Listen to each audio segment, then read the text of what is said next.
right, guys, what is up? Just another night rock. What is up, Rusty? Are you ready to rock? Always. Rock! Children of the night. That's right. All right, we got a good episode coming at you. Well, let's not start there. Let's first say, who's in the house with us tonight? Who is in my house? I got Steve-O. Yeah, the Dynamo. I'm here. C-Blind. Present and accounted for. Yeah. And me, Rusty Bones. All right, guys, we are going to talk some rock and roll. We are going to talk some album closers. We'll get to that. We're going to talk about a rewind album review. The Filthy 15. We're going to revisit that time. So see what we think let's about kick that. this off with some Hickory Hill tonight. Hickory Hill. We're going to be talking about the Filthy 15. So we've got an aged 15-year Kentucky straight bourbon whiskey to go with it. And this whiskey's filthy. So it's 15 for 15. It's a small batch, 90 proof, bottle number 70, batch number 853, made Rottweiler in Kentucky. It's a dark bourbon. So down the hatch. All right. Here's to you. Down the hatch. Listen to this. Grandpa Rusty go down the hatch. Yeah. What'd you say? Over the lips and under the gums. Well, nice. What's the verdict? Smooth. It's very nice. Very nice. Smooth up in you. Woodsy. Woodsy. Woodsy. I can taste the barrel in there. It's rock and roll. Rock and roll!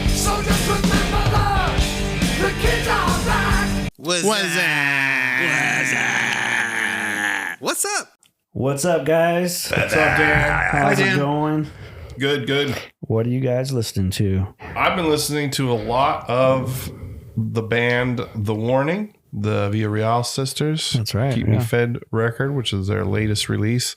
A lot of marketing, a lot of clips, a lot of stuff they're putting out, a lot of content. They're blowing up. They're really getting Good for noticed, them. playing some big shows.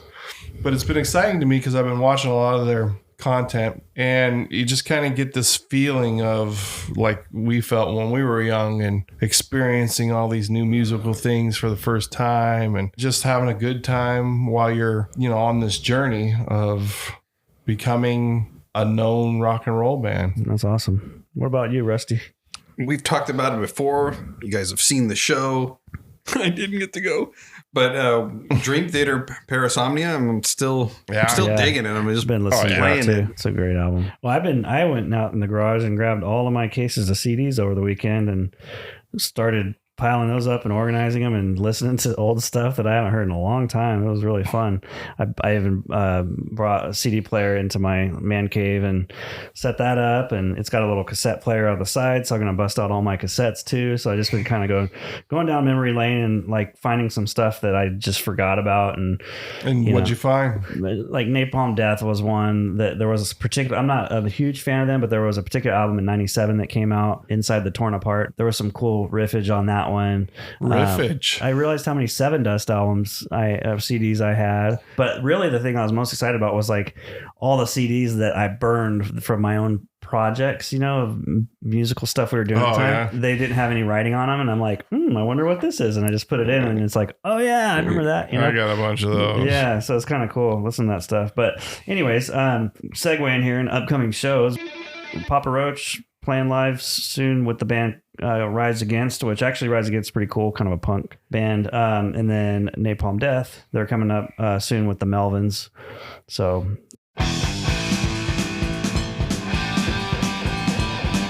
band that's been around for quite some time, Twisted Sister, album called Stay Hungry, came out in 1984. So take it away. Twisted Sister. What is that? Anyway, You got to slobber all over them. yeah. This was a Place. mega selling album. It was their biggest release. This album was released 41 years ago. For you three gentlemen, 41. that's 1984. So What are you gonna do with The your audience- life? they can do the math, but for you guys, I wanted to let that out there. It's 1984, 41 years ago. The album produced 3 big hits. One of the hits, We're Not Gonna Take It, is an anthem that is played at sporting events. I Wanna Rock and The Price. Produced by Tom Werman. It's a quick 36-minute listen, and it's pretty rocking album. I mean, it's I don't want to say it's a killer, no filler, but it's a really damn good album. There's no songs on that record that I don't like. I wouldn't say they're all killer. That's what I'm saying. But Like, there's no filler. Right.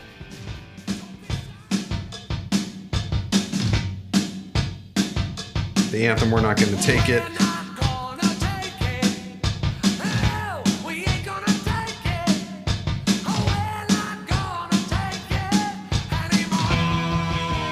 The video starred Mark Metcalf, known for the character in Animal House as Niedermeyer. This song reached number 21 on the Billboard Hot 100. The song made the PMRC Filthy 15 list due to violence, and we'll be talking about that a little bit later. Burn in Hell is another headbanger. The Hara song on here, Teria in the beginning, is a song about sadistic killer Captain Howdy. Next up, I Wanna Rock! It's a true anthem with a repeated chorus over and over and over and over. The song still rocks. Not American Pie over, but over. Yeah. It goes over well. Great song. The song still, it still rocks. It's I Wanna Rock. But great video. Once again, with Mark Metcalf starring in this. The Price is the 3rd single release. This is the ballad. This is about the trials and tribulations that they went through as a band from the beginning, getting it all the way to finally getting that stardom. It was a long time. It was a long time. Maybe I'll talk about when they started and how they started. Maybe I'll talk about that today. Okay. Don't Let Me Down. The Beast are almost, they're about wrapping up the album. And then you got SMF as the final song. Stay Hungry went triple platinum and hit number 15 on the Billboard Hot 200.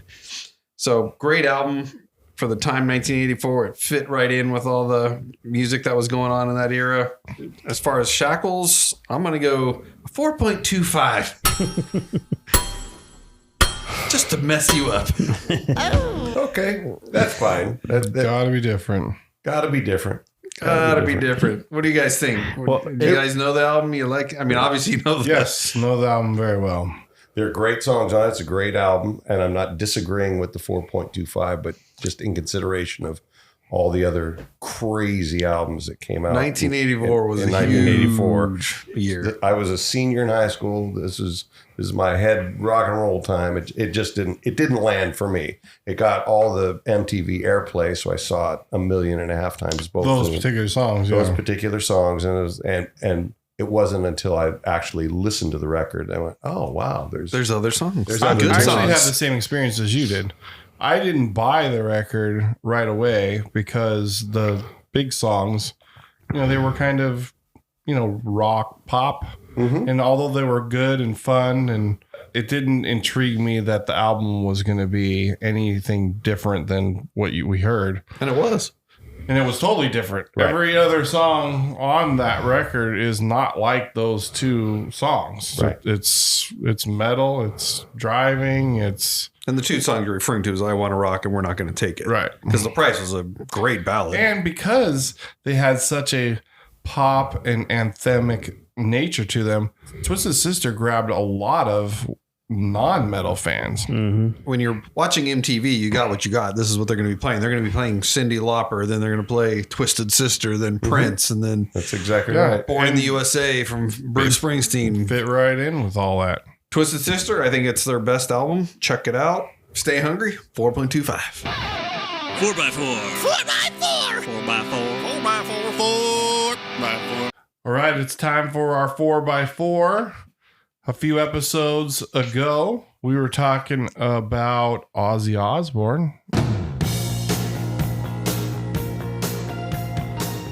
And Rusty had brought up the point that isn't it crazy that the song Shot in the Dark is the last track? And so we said, hey, why don't we do that subject? The top 4 album closers. there's a lot of great closers, and we are going to do our top 4 of them. Rusty, just quick for you. Did you have to do a little research? Did something pop up that you said, oh, wait, didn't think about that? I've got another, 10, 15 songs on here that I'm like, what do I do with these? These are great songs too. And I know I missed a whole bunch. So to narrow it down, there were still so many that have great songs on as far as the last one. Yep. Steve, easy, hard, it difficult? was easier for me because they came right to mind. I'm pretty sure you and I have 2 the same, but we haven't seen each other's list. It's true. And there's a ton of songs to choose from because this isn't narrowed down to anything but the hard rock and heavy metal. Could be any year. It's true. So but it'll be interesting where our doubles are. It will be interesting, but I will have an honorable mention that everyone's going to go, oh. Is that right? Okay. I think I'm going to have. Looking forward to that. I'm going to make just a guess here, prediction, which is, there's so many songs to choose from. We're talking just thousands and thousands of songs. I'm going to say one song will make 3 of our lists. Okay. We'll see. That's I'll have to see. I think so. I'm going to predict that there's one song that will make all 4 of our lists, but we'll see. Okay. We shall see. We're going to see. Dan, ready to rock? Yeah, let's do it. All right. Rusty, you're number 4. Number 4 off the Kiss album, Kiss, Black Diamond. Good choice. That's a great choice. I mean, yes. That's a good choice. Good choice, mate. Good choice. Steve? Yeah. Where do you have Black Diamond? I mean, what's your number 4? I'm gonna have to go with the same band, but I'm going to Dress to Kill, and I'm going Rock and Roll All Night for number 4. Okay. Yeah. Now that feels like an album closer for sure. Yes. But Yeah. Dan, what do you got for number 4? One of my favorite bands, Death. The song's called The Philosopher. It's on Individual Thought Patterns, 1993, I believe. Okay. That was released. My number 4 from Northern California greats that we all love in the dungeon, Hawaiian Tea, from the Earthshaker album that came out in 1980, I Believe in You. Great song. Great song. All right, Rusty, we're on number 3. What do you got for number 3? Number 3, I've got ACDC High Voltage. Okay. Nice. I have no Which is- ACDC on my list, Which but is funny because you're of being that representing. it's the name of the album and to be the last song on the album. Well, that's the one that they want to Some- leave you shocked with. See what I did there? See what you did there. Oh my gosh, the cleverness is rolling over. Dave, what do you got for number 3? Number 3, I've got Vital Signs by Rush from Moving Pictures. Wow. That's the kind of impact that tune. Yeah, that song had an impact on you, man. Mm-hmm. Great song. All right, number 3, I've got Damage Inc. Master of Puppets. There you Metallica. go. That answers your question. Thank you. He ain't done yet. Yeah, he probably isn't. My number 3 comes from one of my GOAT bands, Queensryche, from the album Operation Mindcrime, Eyes of a Stranger.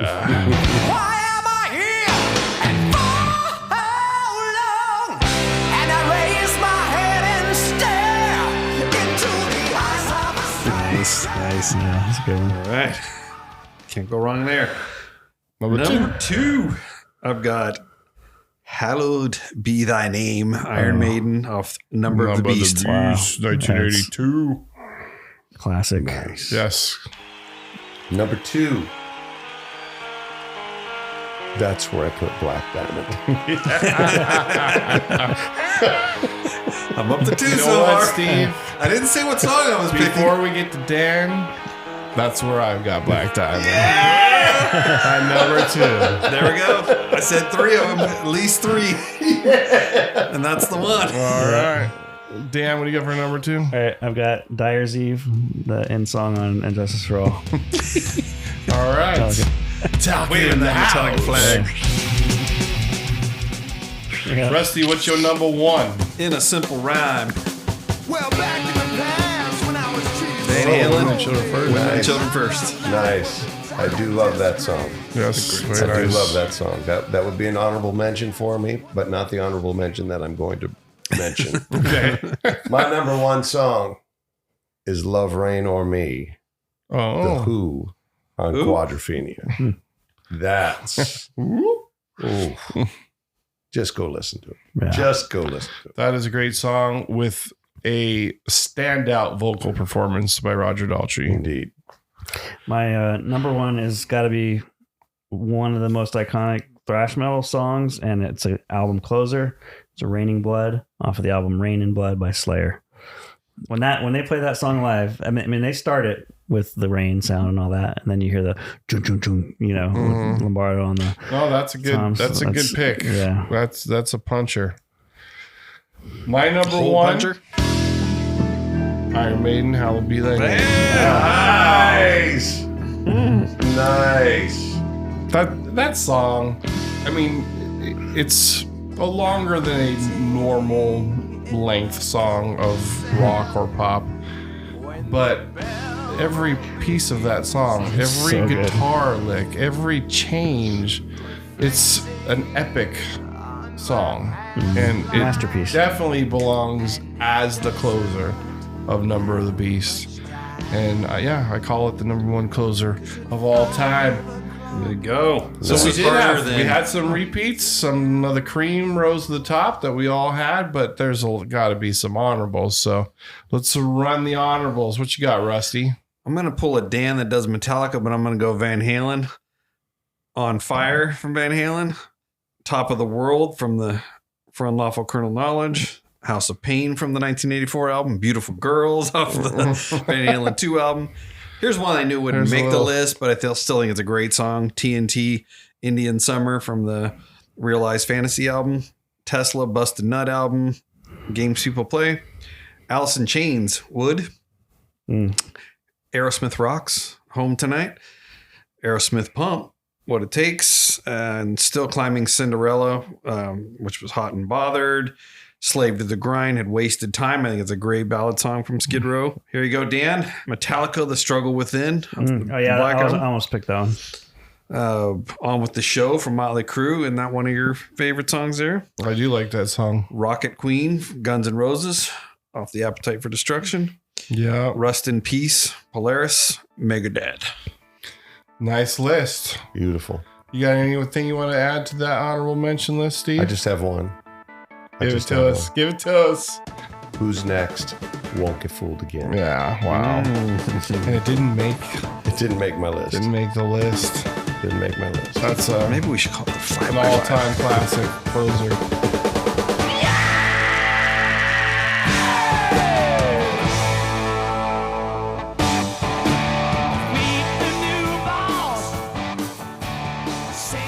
Dan, did you have It any is. honorable mentions you wanted to mention? Yeah, I'm not, the only one I could think right now would just be like Call of Cthulhu on, another Metallica one. That's Ride the a Lightning. classic song. Instrumental, right? Yeah. Lightning closer. Yeah. So no Black Diamond for Dan over there. No Black Diamond. Still too new of a Kiss So- fan, I guess. Don't worry. There's Yeah. time. There's still time. You might have some songs, Chad, that you were going to add to it, but I said 3, and 3 did make it with Black Diamond. What were you thinking would be 4? I thought Hallowed Be Thy Name might make okay. So everybody's I thought list. Black Diamond would be the when I was saying that. So I didn't think he would choose Black Diamond, but I thought he would choose Hallowed Be Thy Name. But he's stuck in the Metallica world. I kind of just in the stuck with thrash world, what I really. was, what probably I've listened to the most. But dude, yeah, Hallowed Be Thy Name, freaking undisputed. So some honorables that haven't been mentioned yet, which are phenomenal closers. I'm surprised Rusty didn't have it on his honorable mentions. Rush, Working Man. It's the closing song. Yep. It's Kiss, one of my favorites from Rock and Roll Over, Making Love. Saxon, Denim and Leather is the last song on Denim and Leather. great Y&T song. from Black Tiger, Winds of Change. Beautiful song. Beautiful song. Def Leppard's Pyromania closes with Billy's Got a Gun. Great song. Great White debut album, Dead End. That's one of the best songs on that phenomenal record. From Queensryche, The Warning, Roads to Madness. Another journey of a song. Phenomenal vocal. Great mood. Standing in the Shadow from Slide It In is the closing song. And then you've got Scorpions. The Scorpions like to throw. They don't apologize for ballads. They're actually great ballad writers, and they embrace it. And you embrace it. They've got a lot. Holiday's a closer. When the Smoke Is Going Down, Still Loving You, Believe in Love, Send Me an Angel. Those are all closers. And all in that kind of ballad, feely vibe. That Did I mention I saw the Scorpions at the Monsters of Rock in 1988? No, tell us about it. I don't believe I've heard that story. It's all right. Another band that has a lot of closers. I had one of theirs as my number one, Hallowed Be Thy Name, but Iron Maiden ends with the song Iron Maiden. Power Slave ends with Rhyme of the Ancient Mariner. Somewhere in Time ends with Alexander the Great. And Fear of the Dark ends with Fear of the Dark. I picked In a Simple Rhyme from Van Halen, so maybe I could have done the two-friend did In a Simple Rhyme of the Ancient Mariner. Yeah. See? Dad jokes have resurfaced. And I don't even know whose dad will put those two together, but that's the genre of joke. Here's your top 4 album closers. Why weren't they bigger? All right. Earlier we were talking about Twisted Sister Stay Hungry album. I said maybe I would just talk about them a little bit later on. So Is this later on? yeah, I'm just right. going to ramble some things off the top of my head about Twisted Sister. I know a little bit about the band, so Okay. we're going to do a segment on them. Why weren't they bigger? Twisted Sister, the band originally began in 1972 in New Jersey and later moved to Long Island, New York. There were some lineup changes. They settled on what's known as the classic lineup with J.J. French on guitars, Eddie Fingers, how do you say it, Ojeda on guitars, A.J. Pirro on drums, Mark the Animal Mendoza on bass, and Dee Snider on vocals. The 5 recorded the first 4 albums, 1982 Under the Blade, 1983 Can't Stop Rock and Roll. They got them the underground popularity where they were starting to make some noise in that, but then with the release of the 3rd album, 1984 Stay Hungry, hit the mainstream masses fueled by We're Not Gonna Take It, I Wanna Rock, and The Price, which we talked about earlier. This album brought them triple platinum success. The videos and the radio launched this band in the stratosphere. The next 2 albums come out and play in 1985, and Love Is for Suckers in 1987 did not match the success of Stay Hungry. The band broke up in 1988. They got together later on in the 1990s, and they officially reformed in 2003 with the re-release called Still Hungry instead of Stay Hungry in 2004. A Twisted Christmas was released in 2006. Have you guys ever seen any of that? I saw stuff? the live video of them doing their Christmas show. Yeah, okay. Yeah. But not live in person? No, not in person. Just Anyone on see it? TV. I have not seen Twisted Sister. I did see Twisted Sister concert a couple times, but not Right. the Christmas show. Well, the Christmas But it show, was I mean, cool. it gets some... Their Christmas show is kind of cool. Yeah. So, Twisted Sister got put into the glam metal genre. Got put. Dee Snider went on record to say, "We are not a glam metal. There is nothing glamorous about us." That's fair. "We should be called Hid because we are hideous." That's from his quote. Hideous metal. Yeah, hideous metal. Something new. They had the outlandish cross-dressing outfits and the crazy makeup. Yeah, you can't put all that on and say, but we're not glam. Yeah. I mean, They're just not soft. yeah, that's how what they they're got trying put to into say. really that category of their own. The hideous rock. Right. But, crazy looking people. Dee Snider. Crazy looking people. That's so crazy. I mean, one of the, because of this album, Stay Hungry, Dee Snider testified before Congress during the PMRC battle over offensive lyrics. And what we should do is we should talk about that PMRC Filthy 15. In a little bit? Well, let's do it in a little bit here. So, Twisted Sister released 6 albums. Again, 1 went triple platinum with Stay Hungry, and 2 albums went gold. Now, the success of Stay Hungry helped that prior album and then the one after that album to raise those record sales. They released 20 singles throughout their career, toured with the biggest names, including Metallica opening up for them back in the day. Other acts they toured with were Scorpions, Alice Cooper, and they played at Rocklahoma. Dee Snider was on the television show Z-Rock. I love that show, so I'm talking about this show again. If you guys haven't seen this show, Dan, I think you've seen some of them, right? Yeah. It's a great television show. I mean, it's 2 seasons only, but it's about a band trying to make it in New York, and they have all sorts of guest appearances. Anyway, Dee Snider goes on one of the episodes, and him and Paulie Z, the singer in the band, they go out on this canoe out on this little lake, and Dee Snider's mentoring him on how to write a good song, and he's like, Paulie asks him, he's like, you gotta go deeper, and he's like, oh, like you did on We're Not Gonna Take It and I Want to Rock. He's like, no, not like that, you gotta go deeper than that, but those are great songs. Anyway, so Paulie ends up writing this great song to to Dee's liking. They get on the shore, and Dee Snider runs over back to the payphone, calls his agent, we gotta record this song quick, because he's stealing it from Paulie Z. So in the show, like Joan Rivers, there's so many people on this, Dave Navarro, it goes on and on. But anyway, so Dee Snider steals the song. So I'm just saying, like, he's on TV, he's on a lot of guest appearances on... he had his own reality show with his family. Reality show, he went Gone Country, he went on... hosting DJ, all that kind of stuff like that. So he's a busy guy.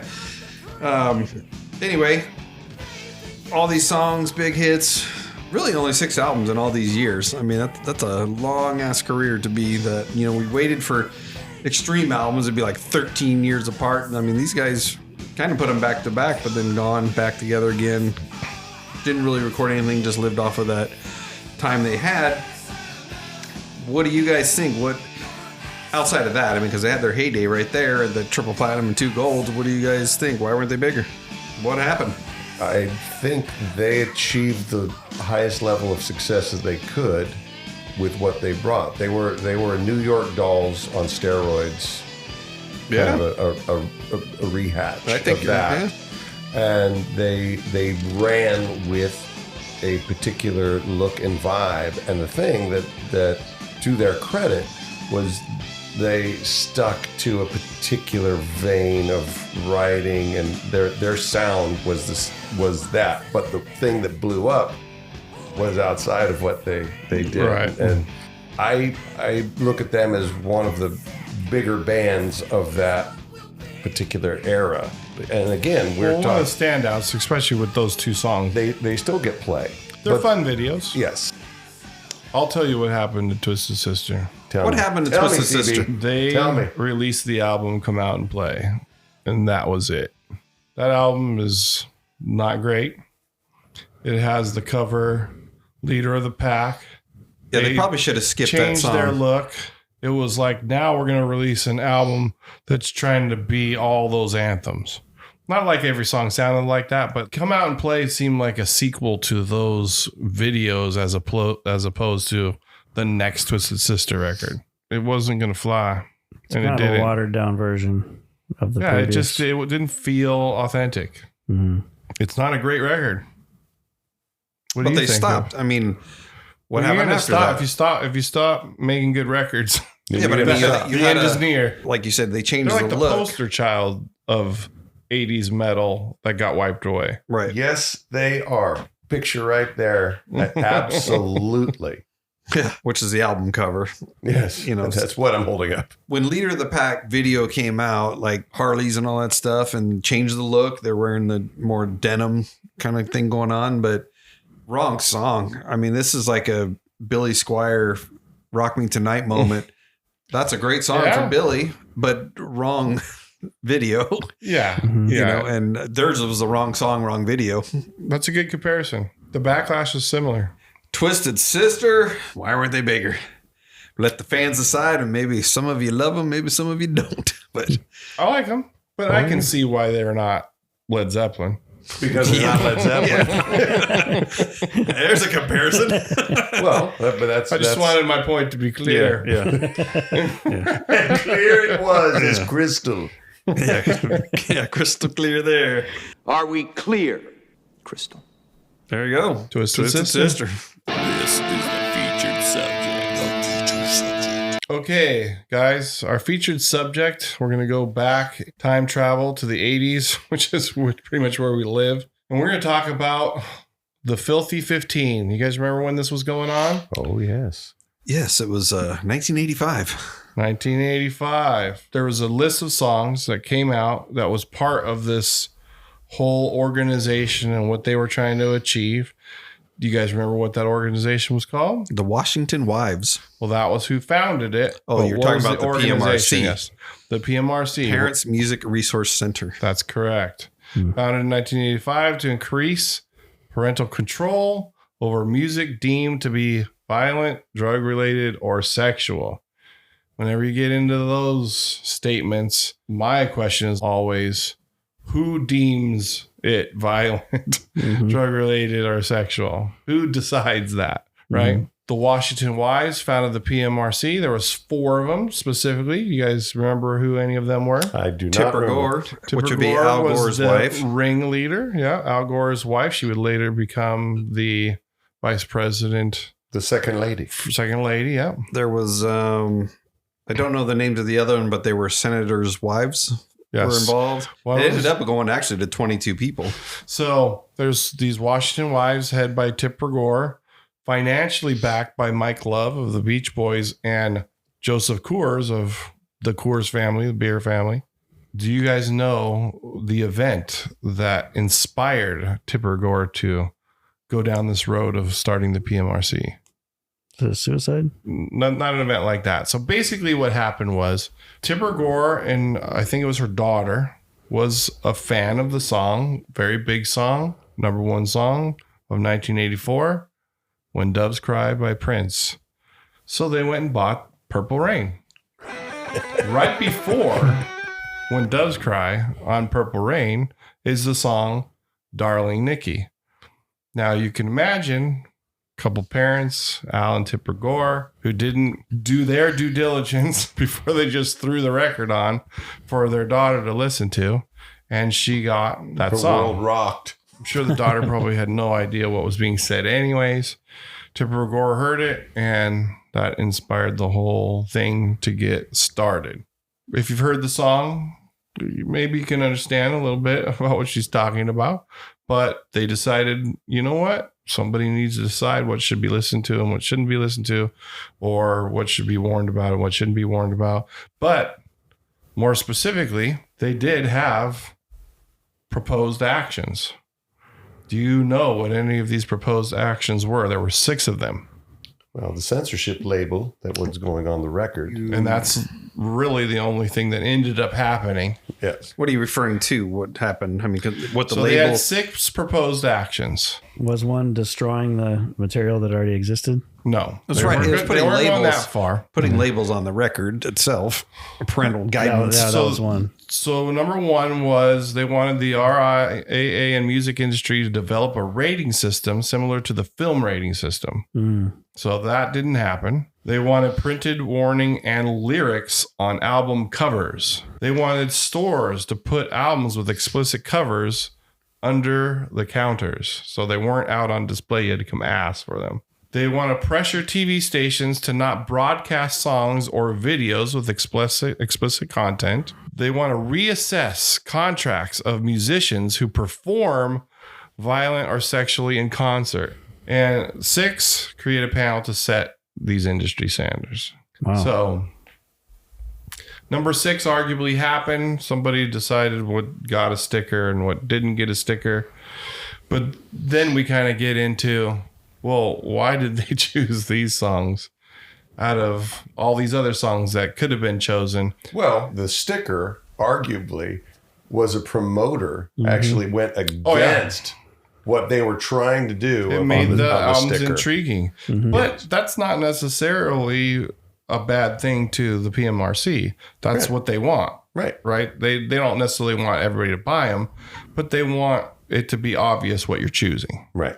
You were getting a that's warning of some sort. You're But being 19 record companies all agreed that we will put these explicit lyric stickers on the album. right.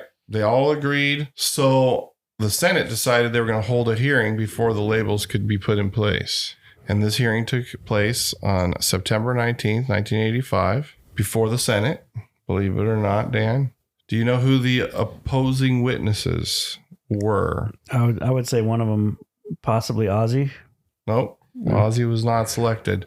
Rusty, why don't you tell us who they were? So it's Dee Snider from Twisted Sister. We did 2 segments on him, Dan. Come on. Frank Zappa. And of all people, John Denver. Wow. Yep, those are the three people that stood up Testified to Now before that you Congress. say, I do remember D. Steiner now have visuals of that courtroom. He was exceedingly eloquent and articulate. He was. And getting up there, it was like you didn't expect this kind of articulation coming from this dirtbag. It was very Nailed it. Yeah, yeah. Before we get to the list, during the hearing, PMRC representatives played 2 videos in the Senate hearing. Do you care to venture a guess at what those videos were? So one was Van Halen, Hot for the Teacher, and the other one was Twisted Sister, We're Not Going to Take It. Used as an example Yeah. for explicit violence. That video is practically a cartoon. Watching We're Not Going to Take It is almost no different than watching The Roadrunner or Animal House for that matter. But obviously Animal House has a rating. Anyways, those were the 2. There were also 3 album covers that were presented. Do you guys care to venture a guess on what those album covers were? I'm going to go with Stay Hungry was one of them. No. I would go with an Iron Maiden album. No Iron Maiden. Judas records. Priest. Merciful Fate. There is very little consistency as to why and what they chose out of everything they chose. So the 3 album covers that they presented was the debut album of Wasp, Wowed by Wendy O. Williams, Okay. and Def Leppard Pyromania. Because you know how explicit that is. Oh, yeah. If they're setting the building on building. fire, right? So, yeah, come on. So, let's get into the list. There was 15 songs on this list. How many country songs were on the list? Absolutely zero. 0. How many rap songs were on this list? 0. That There just was barely 0. Well, there- barely broke out though. The rap just started. was still just This is 1985. when it's come out though, 84. more underground. 78. Wow, if you're not gonna count Sugar Hill or whatever they're Why called. wouldn't I count Sugar Hill Gang? Gotta give them credit. Yeah, no credit for that, but there wasn't really Sure. in between that. It wasn't really happening until Run DMC. Anyway, It's just not your movement, bro. So, it's not. how many heavy This is a metal rock and roll songs? How many heavy metal songs were on this list of 15? Several. 9. 9 of the 15 are heavy metal songs. Then it's rounded up by, like I said before, Prince, Darling Nikki, Sheena Easton's Sugar Walls, Vanity, Strap On Robbie Baby, Madonna's Dress You Up, Mary Jane Girls in My House, and Cyndi Lauper's She Bop. So we don't really want to necessarily get in a big old censorship discussion or debate, but basically that's what this is. It's censorship. It's nothing new that, people have been trying for a long time. The First Amendment protected all of this. The interesting thing that you brought up that actually was new to me was the Brian Wilson angle on this financing. Oh, Mike Love. Or Mike Love, sorry, another Beach Boy, the other Beach Boy. What was his motivation? Because that part I was not aware of. I don't know what is. I know they were big supporters of Reagan and the whole Republican Party, and the parties weren't as divided in the 80s, actually. I mean, they were still divided, but there was a lot more conservatism. I can say that word. Conservative. I can't say that word. Wait a minute. Conservatism. Saskatchewan. Conservatism. I think that's the right way to say it. Conservatism. Yeah, On but both parties back then. Yeah, I because mean, Al Gore PMRC is was- being led. Those are the Democrats. Yeah. Yep. So you want to take them one by one? You want to just talk about the whole group? You guys got some comments on I think what's we have on to this say list? to the listener, if they don't know, you got to say at least the songs. And Yeah, we run the list. And Okay, so I ran the non-metal songs. The metal songs that are on this list are Judas Priest, Eat Me Alive, Motley Crue's Bastard, ACDC's Let Me Put My Love Into You, Twisted Sisters, We're Not Going to Take It, Wasp, Animal, Def Leppard's High and Dry, Merciful Fate's Into the Coven, Black Sabbath, Trashed, the Ian Gillan version of Black Sabbath, and Venom, Possessed. which is an interesting list of metal tunes. We could probably rattle off another 15. Yeah, I think that this whole movement, like, it influenced not only musicians and artists, but also the listeners. The listeners were like, screw you, we're going to listen to what we want to listen to. And now we want more extreme stuff. And the musicians were saying the same thing. Like, So there was rebellion. yeah, it there. was like Oh, it rebellion. backfired. Yeah, like the best way to get somebody to do something is tell them they can't do it. You know, bands took it even further and further and further and more extreme. Exactly. And same with rap and all that. So it really shot. Yeah, it definitely backfired. I mean, the whole movement was roughly 10 years. Like, it was shut down in the mid to late 90s. Yeah. It was 1985 to 1995. Aren't the labels still on some albums though? I feel like I see, unless they're older. On new records? Yeah. I think the labeling's still in place. I think it is. Yeah.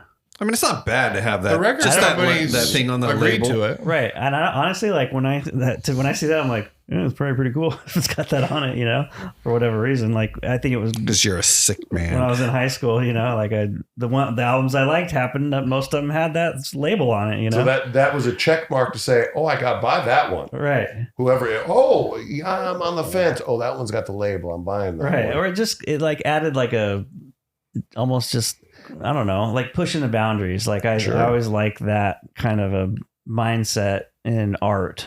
So anyways, that's You how like that, do you? I do. You rebel. I do. Well, I think definitely the movement, like I said, backfired on them. And so many bands wrote songs, even calling Tipper Gore out by name. Yes, there's a lot. Anthrax starting up a posse, Dead Kennedys, Mutiny on the Bay. Here you go. You want some rap? Eminem, White America.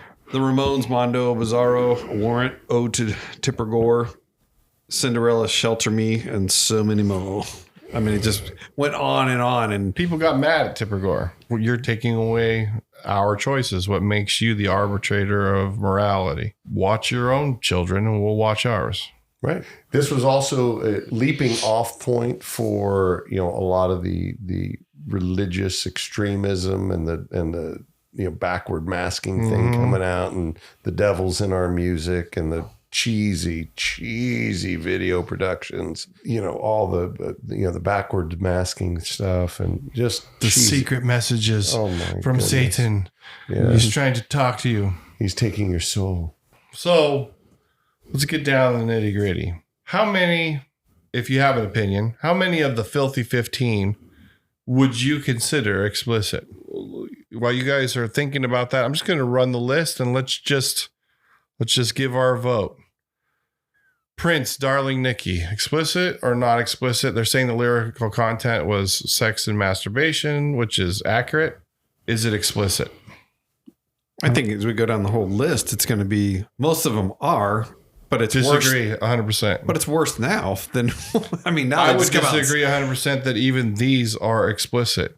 Darling Nikki, I'd say, there's maybe one sentence in there that might, and I went through and re-listened to all these songs. Any innuendos or metaphors that refer to sex, drugs, or violence probably wouldn't even be understood by anybody of a young age that isn't ready to make their own decisions. But the only one it just because I keep hearing the song in my head is "Let Me Put My Love Into You." even that, I listened to that today. Well, how's that explicit? Well, because he's wanting to put his wiener into That's into explicit, his but lover. the song doesn't say that. It could be just love, like my Put love, my love for in you. your I want heart. it to be in your, yeah. But let me put my love on the line. He's talking the line. Well, of you're the as an crack. adult. As an adult, you could look at that and you could say, "This is what I think this means." I mean, I would go with the But song there's number no- 9. Says it like it is. So how's that not explicit? What's that? Oh yeah. Wasp. I didn't say that wasn't explicit. Oh, I thought you were saying none of them were. 2, maybe 3, probably 3 songs on this whole list that should have even been considered to even talk about. And Wasp but is one of them. I would Wasp say, is definitely one of them. Darling Nikki, Wasp, and Possessed by Venom. None of the other ones are definitely nothing explicit. There's innuendos. When you're talking about sugar walls, when you're 10 years old, what do you think a sugar wall is? What do you even think a sugar wall is now? I mean, have no this idea. is Look not at it. detailed, explicit language. This is creative wording. Do you think though, after the PMRC, like if you can get an honest answer from the Washington wives, that they would be honest enough to say that they caused the songs to get worse. Now they don't have to mask it with innuendos. Now they're just coming out and saying they would never say that. What they would say was they were holding it back when in fact they were encouraging all of the storm. It was exactly the opposite. But there was an intention to make sure you had something that would get that label because it would draw attention. Right. Absolutely. So you're writing songs that you might not have otherwise because of that label. Right. Well, I mean, like Led Zeppelin. I mean, when the juice runs down my leg. I mean, what are they? Is that because he's eating an apple or something that spills on his leg? It could be. But you wouldn't call that explicit language, even if that's what it meant. No, their intentions were good in their mind. Like they were going to protect the innocent, right? The children of the future. But yes, they meant well. I mean, the whole thing. We'll give that to the them. total opposite effect. I mean, you're talking sex, drugs, and rock and roll. So the drug and alcohol part of it. Yes. So they've got listed on here Def Leppard, High and Dry, and Black Sabbath's Trashed. Now, you guys know what High and Dry sounds like? Both Rusty and Steve, your number one Def Leppard song. Mm-hmm. Is there explicit language in High and Dry? No, it's not. Is High and Dry anywhere close to about 1,000 country songs I can think of about drinking at this time? Absolutely. I mean, if I was just to take the bands that are listed, I could think of five or six other songs by that band that I would put on this list before these songs. Mm-hmm. Right. So there's some ignorance level to this. And what did you not see on MTV during this time? You didn't see country music. That's exactly right. So they just skated over all those country, getting drunk and beating my wife songs. Because it's not in their face. Heavy metal was in your face in 1985. Mm-hmm. So is this going after the explicit lyrics or is this going after specific bands? It was going images. It was the genre. Prince, Madonna, Twisted Sister. Yeah, it was the MTV generation. That's what was being attacked. If anything, the visual brought the attention to the lyrical content. Sure. So let's play a little game, and I know you guys weren't prepared for this. Ooh. But all of you guys are fathers. Yes. Only Dan is still the father of younger children. But let's put ourselves in that mindset of having a 10-year-old. What songs, if any or if all, would you not leave your 10-year-old in a room listening to by themselves? On the list? On this list. On the list? Wasp for sure. Yeah, that'd probably be agreed. And that's because of why? The message or the explicit language? The explicit language. Yeah. Right. What else might you not be comfortable leaving your 10-year-old? I wouldn't be comfortable with leaving them with the Venom tunes. Possessed. Yes, that would be the number one song that I would not leave my child in the room. And Merciful Fate. The Merciful Fate one, I listened to that today. I would have no problem because you cannot understand what he's saying at all. I would come back and say, hey, what'd you think of that song? They wouldn't know what that song was about. There's no way in heck. I'm not familiar with the Possessed one. I've probably heard it, but what is There's it? a lot of talking. It's like ritualistic. Gotcha. Yeah, probably not that one either. Yeah. No, I guarantee you that'd be the number one. Well, I mean, even Bastard, the lyrics about the song, they're not going to understand it. They're not going to know what that is. Not. I mean, it's talking about cutting you, blowing off their head in the song, like the lyrics, and they're not going to know what that is on there. No different than Elmer Fudd. You know what to do with that gun, Doc. And all this really was some sort of censorship, which is why John Denver was there, because he was very anti-censorship. Rocky Mountain High wasn't part of this, but it got banned in Colorado for a while. Why? He was born in the summer of his 27th year. Now it's the theme song of the state. Right. It's just not understanding, I think, and then, trying to make change without all the information. But ultimately, we know what the First Amendment is, right? Mm-hmm. And this definitely protects the First Amendment. I don't have a problem with having a warning label, so that it helps people make decisions before they spend money. But ultimately, this responsibility is not on a community or a bunch of Washington wives. This responsibility is on the individual. Mm-hmm. It's on a parent. And the parents. It starts at the beginning. The parent's going to start censorship boarding their 10-year-old at 10, well, that's all you're doing is you're going to get a rebel at 11. I'm not saying the responsibility of parents is to censor their children. No, it's to discuss and mentor talk, educate, and exactly, love, raise, right. make sure there's understanding. Of course, of course. And there has to be. unfortunately, in this country and in the world, really, there's a lot of parents that don't do such a great job at that. And unfortunately, leave things of this nature to a censorship board. Oh, it's got one of those. You can't listen to that. Why? Because I'm too lazy to listen to it and do any background check. So I think the PMRC had good intentions, but it didn't work. Did it not work though? I don't think it worked. I think it made it. It Look at made the it lyrics more popular, but they have the warning labels. That's what one of the things they were after. Which I mean, I'm not against that. They That's what they wanted want. to help Great. people make the decision. You make it. You're going to look at it two sides.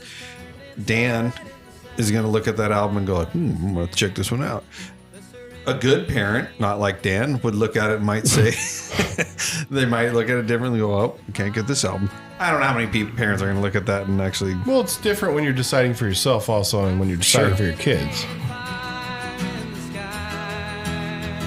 All right. Well, I mean, that was a tough topic to cover with the PMRC. Did it work or did it not? Who knows? We had, Yes and no. Yes and no. Rocky Mountain High, Colorado. The Dungeon recommends. What do you guys want to recommend before we wrap this bad boy up? Anything? A band called Cynic. This album came out in 94. Progressive metal, lots of jazz elements, like lots of, I think the guy even uses a fretless bass. Really interesting music. I mean, if you like Dream Theater, I think you'd like Cynic. That particular album is called Focus. I recommend it. Check it out. Cool. Right on, right on. I have a couple of recommendations. I want to remind everybody about the band The Warning and their latest record, Keep Me Fed. If you haven't checked it out, check it out, man. It's great. And then also a little reminder we talked about earlier. Check out 2 seasons of Z-Rock. Oh, yeah. Z-Rock. It's a great show, I'm Funny telling show. you. Something else, if you're in the Louisville, Kentucky area, Louder Than Life Concert announces their lineup with over 160 bands performing across 4 days with 6 stages with some of the biggest names in rock and metal, with headliners including Rob Zombie, Marilyn Manson, Avenged Sevenfold, Breaking Benjamin, Lamb of God, and Evanescence. 160 bands, so another 145. How many days? 4. 4. That sounds exhausting. I know. That sounds exhausting, but you might pick your day. Like, I'm going to go for this day or two. Anyway, well, thank you for listening. And Thank you for listening. thank you for listening to the Rock and Roll Dungeon. Until next time.